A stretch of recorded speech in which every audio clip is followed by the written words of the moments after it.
Congresswoman Sara Jacobs from California. Congresswoman, it's great seeing you. I thank you for being with us. I'm just wondering, legislatively, and there you are on Capitol Hill, do you see anywhere that Congress could play a role on this issue?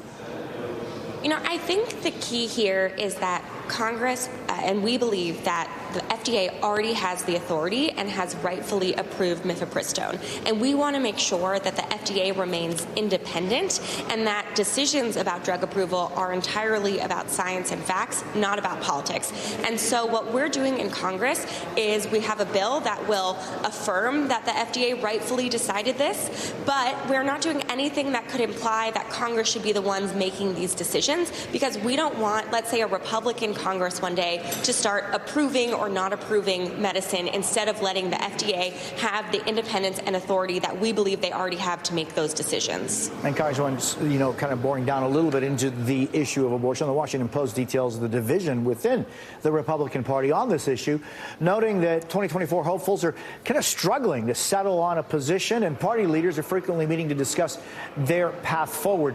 What role do you see this issue playing at the ballot box next year? Yeah, look, I'm a 34-year-old woman, so basically all I talk about with my peers is like who's having a baby, who wants to have a baby, who doesn't want to have a baby. And so for people my age, for young people, and particular young women, this is a kitchen table issue, and I think it will continue to be until everyone across the country has access to reproductive rights. Congresswoman, so I get a chance to just kind of get to meet you a little bit more. I wonder, what are the things that drive you, and what are your priorities going forward there on Capitol Hill?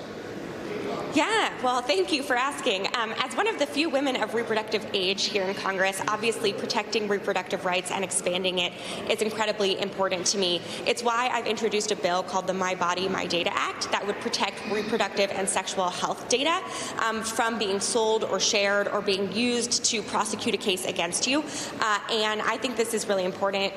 We know people are using Google searches or using abortion medication websites to access these kinds of things. I also do a lot of work around childhood poverty and around making sure that our foreign policy is actually reflecting the world we live in and our values. Congresswoman Sara Jacobs, it's good to see you. I thank you very much for being with us this morning.